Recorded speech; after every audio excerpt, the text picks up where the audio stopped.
Oscar's Mustang, a little update on that.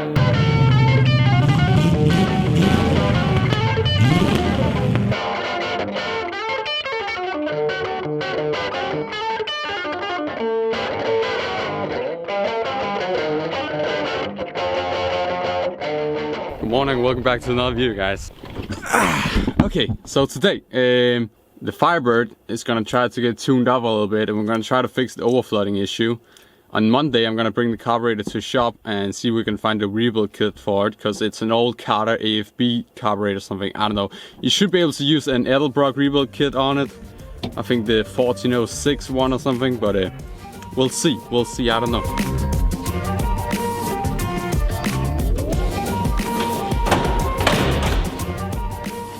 So today's plan is gonna be looking at the carburetor. I just want to get this car to run again right now, just to see what's gonna happen. So we're gonna just, like, you know, test and try some stuff.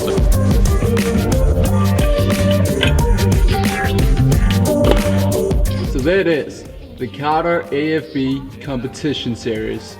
The reason why it's called a competition series is because it doesn't have any competition, I guess. It's a shit carburetor.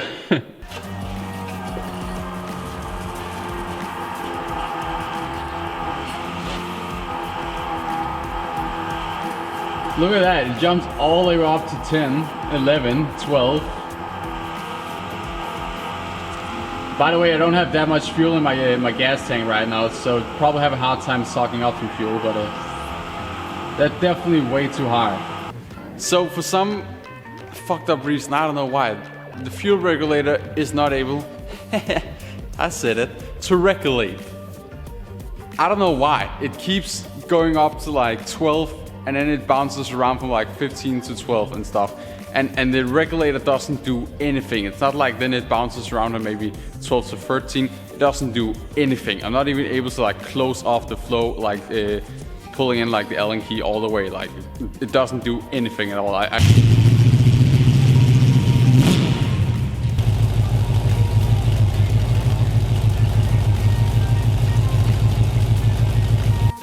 Okay, so the car died now because there's no more fuel on it. Don't worry, nothing else.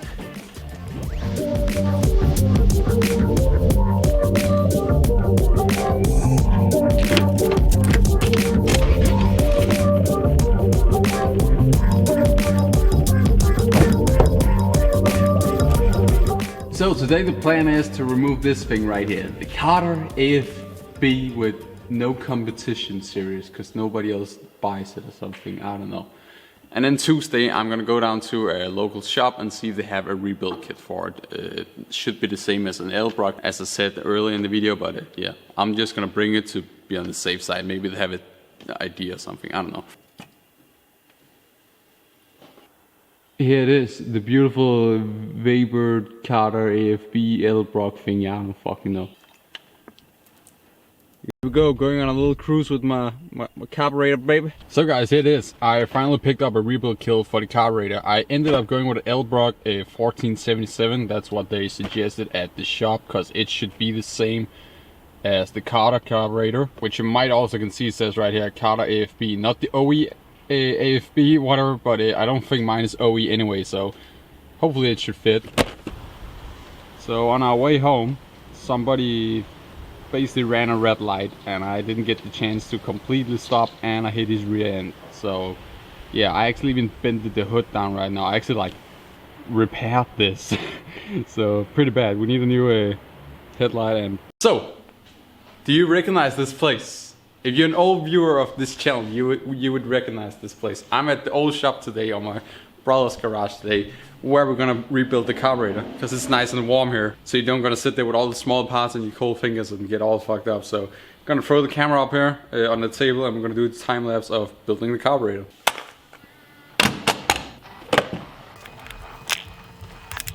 Oh, look at that, the Carter AFB sign. You definitely want to keep that so people knows what's good. All that effort for getting the good old competition series sign off, as we all know, it's because they don't have any competition. That's how shit this carburetor is. All about keeping it organized, my boys. and girls and whatever other sex are watching this video. And the cover should be able to go off now.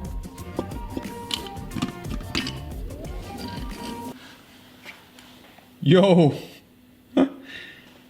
There's a lot of shit in this carburetor. There's literally gasket material down there. That's great. Right here. Then we can remove the float itself. Small triangles. There's a little spring in it, and then there's this other little piece on top of it. So we're gonna lay that over here by the floats. And then I'm gonna see if I can remove these. I don't think this screwdriver is big enough, annoyingly, but there we go. I'm of course looking at the picture upside down, and holy shit, would you look at that? Like rubber or whatever. So if you remember my old pickup ascending unit, it got absolutely corroded. So yeah, that's quite interesting. I don't know if I can take this out. Just gonna look at the picture again, that I don't do anything stupid. So yeah, that's a lot of gross stuff inside of that, so definitely good thing we're changing that out. Then we have these small gaskets things right here. I'm just gonna keep this all assembled so I know how it goes back together, just to make it easier for myself. So we're gonna lay that over there. God damn it, my Torx bit keeps falling down. There we go. And I'm gonna have to find my Torx bit again. There it is. You guys could probably see it. I'm blind over here.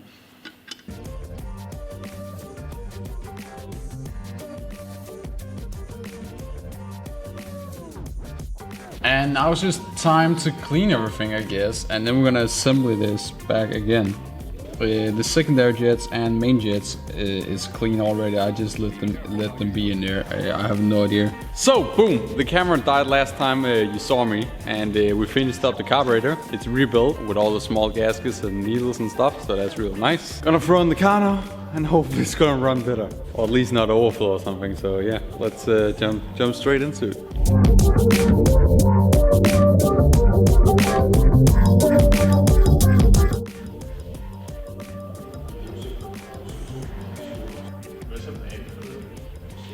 So this just happened. The Firebird went into fire.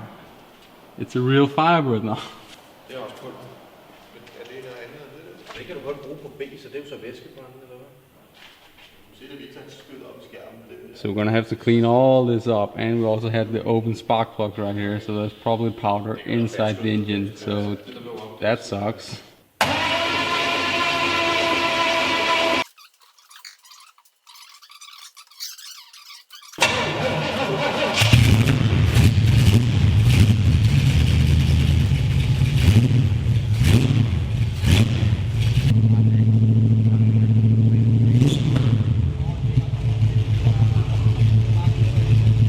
So by the way, a real quick rundown on why it caught fire. Basically, we were messing around with the carburetor. A lot of fuel got inside of the engine, which basically hydro-locked it, so we couldn't crank it or whatever.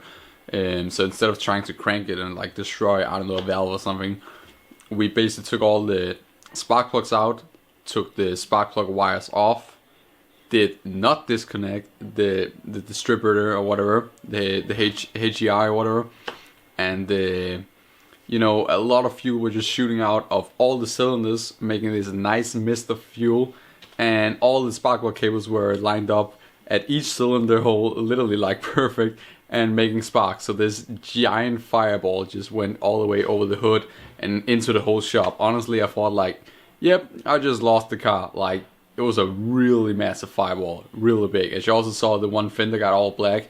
I didn't show the hood, but that was all black too, and like the edges and stuff. But yeah.